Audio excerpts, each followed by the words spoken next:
วันนี้เนี่ยที่ผมหยิบมาก็จะเป็นตัว Adidas นะครับที่ทำกับแบรนด์ Song for the Milk ผมเนี่ยเป็นแฟนตัวยงของแบรนด์นี้มากเขาทำมาหลายคอลแลบแล้วรอบนี้น่าจะเป็นรอบที่6ดีขึ้นตลอดไม่มีดรอปเลยนะครับจริงๆอันล่าสุดเนี่ยมีทั้งเสื้อผ้ากระเป๋ามีหมวกมีรองเท้า2รุ่นด้วยอยากได้ทั้งหมดเลยถ้าแบบเงินอันลิมิตเนี่ยจะซื้อทุกชิ้นเลยรองเท้าอยากได้ทุกสีแต่ว่าในเมื่อเรามีงบจำกัดเราก็เลยได้มาแค่ชิ้นเดียวนะเป็นตัวรองเท้านะครับมันดีงามยังไงบ้างมันควรค่าเป็นเจ้าของไหมควรเสียเงินซื้อมาหรือเปล่านะครับเดี๋ยวเราไปดูกันเลยครับ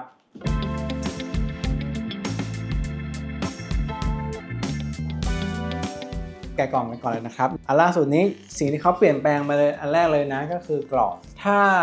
เคยซื้อ Adidas กับ Song for the Milk มาก่อนเนี่ยปกติเขาจะไม่ได้ใช้กล่องสีน้ำเงินนี้มันจะเป็นกล่องสีน้ำตาลปกติแต่ว่าจะมีดีไซน์แบบนี้เลยเหมือนกันทุกอย่างมีการคาด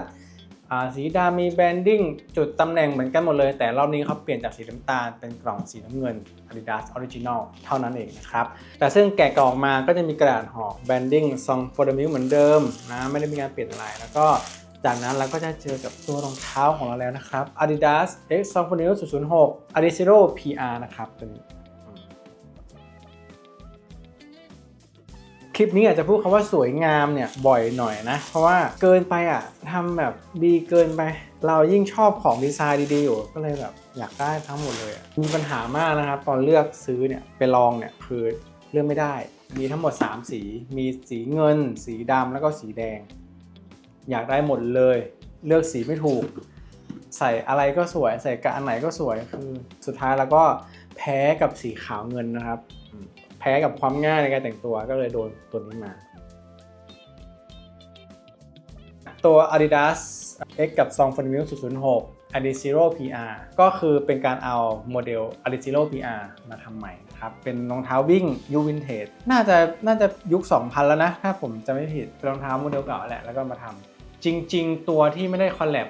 กับ Song for the Milk ก็มีขายในเว็บนะน่าจะลดราคาอยู่แต่ก็มันไม่ได้คอลแลบไงสีสันการออกแบบก็ไม่ได้ดีเท่านี้ก็เลยไม่ได้สนใจเท่าไหร่จนกระทั่ง Song for the Milk เอาโมเดลนี้มาทำเท่านั้นแหละคืออยากได้เลยสวยขึ้นมาทันทีเลยนะครับเอาเป็นว่าจุดแรกเลยเนี่ยที่ต้องพูดกันก่อนเลยนะ upper เนี่ยหลักๆก็จะเป็นตัวเม็ดนะครับแต่ว่าเป็นเม็ดที่มีความทอละเอียดมากๆเป็นผ้าที่แบบมีความหรูหรามากฟีลลิ่งดีมันเหมือนเอาเสื้อผ้ามาทำรองเท้าเลยดีมากแล้วก็มีความเบามากๆเขาใช้คำว่าแบบอัลต้าไลท์เวทเลยนะรอบๆรองเท้าเนี่ยมันก็จะเป็นการใช้ซินเทติกสีเงินเนาะเป็นลวดลายทั้งหมดนะครับซึ่งมีความเล่นแสงเล่นเงา reflective แบบนี้ดีเทลก็จะมีจุดด้านหน้าตรงนี้ด้วยที่เป็น reflective เนาะแล้วก็ด้านหลังนะครับในหลายๆส่วนของรองเท้าเนี่ยเขาก็จะเล่นกับแบรนดิ้งของเขาเลยนะไม่ว่าจะเป็นตัวลิ้นตรงนี้นะที่กับ Song for the Milk ด้านข้างมีแท็กที่เป็นชื่อรุ่นนะครับแล้วก็ที่สำคัญเลยที่ผมชอบมากก็คือเขาใส่หมุดสตาร์ทสีเงินเนี่ยเป็นกลมๆเนี่ยรอบๆรองเท้าเลยเท่มากยังไม่ค่อยเห็นใครทำอะไรนี้นะแล้วพอเขาทำมาแล้วรู้สึกว่ามันเป็นการเพิ่มดีเทลเพิ่มแมททีเรียลเพิ่มรายละเอียดเข้าไปแล้วแบบมันดูน่าสนใจใส่แล้วดูแบบสะดุดตาแต่ก็ไม่ได้เด่นแบบว่าตะโกนสุดๆไปเลยแต่พอเราเห็นแล้วก็อันนี้มันเท่ว่ะประมาณนี้ส่วนต่อไปเนี่ยก็จะเป็นตัวของพื้นกันมากนะครับตัวมิดโซของรองเท้าเนี่ยก็จะเป็นสีเบจแบบนี้ให้ความฟีลลิ่งแบบวินเทจเก่าๆเนาะแล้วก็มีความบางมากๆจับสัมผัสดูเนี่ยบีบดูก็ไม่ได้นุ่มมากแต่ก็คิดว่าน่าจะมีความซัพพอร์ตในประมาณหนึ่งแล้วก็จะเป็นเอาท์โซลนะครับแบบนี้การบุด้านในเนี่ยก็จะเป็นการใช้ผ้าที่มีความทอละเอียดประมาณนึงนะใส่แล้วก็ให้ความรู้สึกดีสวมใส่ง่ายนะครับอาจจะต้องระวังเรื่องการเปื้อนนิดนึงเพราะรู้สึกว่าพอมันทอละเอียดมากๆนะมันจะชอบกินถุงเท้ามันก็จะเป็นขุยหน่อยแล้วก็อินโซลด้านในทั้งสองข้างก็จะไม่เหมือนกันด้านนี้ก็จะเป็นแบรนดิ้ง Song for the Milk ส่วนอีกข้างหนึ่งก็จะเป็น Adidas แบบนี้นะครับรองเท้าเราซื้อมาเราก็ต้องสนใจเรื่องการสวมใส่นอกจากสวยแล้วเนี่ยมันใส่สบายหรือเปล่าอันนี้ก็ต้องบอกเลยว่าด้วยความที่มันเป็นโมเดลวินเทจมันก็เลยอาจจะไม่ได้แบบโคตรจะสบายใส่แล้วโคตรจะแบบช่วยเหลือเท้าสุดๆนุ่มเด้งคืนแรงช่วยกันขนาดนั้นนะครับก็มีให้ประมาณหนึ่งนะมองว่าซื้อดีไซน์เลยซื้อแฟชั่นซื้อดีไซน์ซื้อแมททีเรียลเลยเท่านั้นนะครับก็ถ้าเอาไปใส่ทั้งวัน 29,000 อะไรก็อาจจะไม่รอดนะเจ็บแน่นอนมันก็จะส่งผลมาถึงเรื่องของไซส์ด้วยนะถ้าสนใจตัวนี้เขาบอกในเว็บไซต์เลยว่าคุณจะต้องสตาร์ทอย่างน้อยเนี่ยเพิ่มครึ่งไซส์เราหน้าเท้ากว้าง ผมเลยต้องเพิ่มเป็น1ไซส์นะครับซึ่งถ้าเทียบกับพวกแบบรองเท้ารุ่นอื่นอย่างแบบ Adidas Samba รองเท้า Yeezy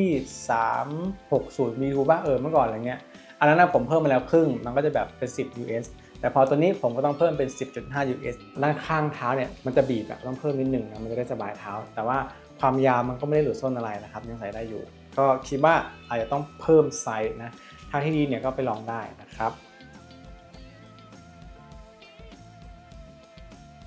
ทีนี้มาในเรื่องของการถ้าแบบโอเคเราซื้อมาแล้วเราจะเอาไปแต่งตัวยังไงดีเราจะสไตลิ่งยังไงดีส่วนตัวผมนะ Ariciro PR X Song for the 006ทั้ง3ตัวแต่งตัวง่ายหมดโดยเฉพาะสีเงินกับดำเงินที่ผมเลือกมาเนี่ยกับดำอันนั้นคือ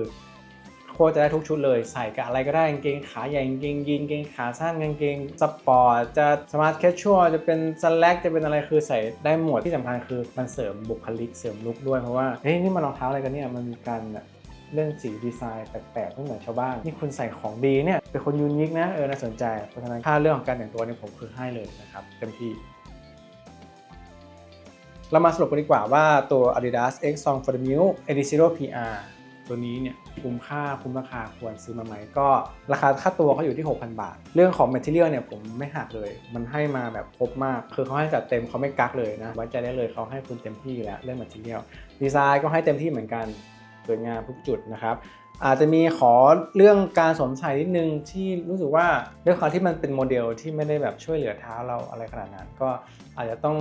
น่ากังวลนิดนึงถ้าคุณจะต้องเอาไปใส่แบบเดินต่างประเทศไปเดินเยอะๆเดินทั้งวัน 29,000 ขึ้นไปอะไรเงี้ยอาจจะต้องมีการเจ็บปวดกันนิดนึงแต่คิดว่าด้วยความที่มันเบามากๆเนี่ยก็อาจจะไม่ได้แบบอะไรขนาดนั้นผมคิดว่าก็ยังอยู่ในเกณฑ์ที่แบบกลางๆนะไม่ได้สบายมากแล้วก็ไม่ได้แบบใส่ยากมากนะครับก็ถ้าเพื่อนๆสนใจเนี่ยก็ลองไปดูในเว็บไซต์ Adidas ได้ตอนนี้เขาร้อนแล้วก็เน้นย้ำนอกจากตัวโมเดลนี้ Adizero PR เขาจะมีตัว Taekwondo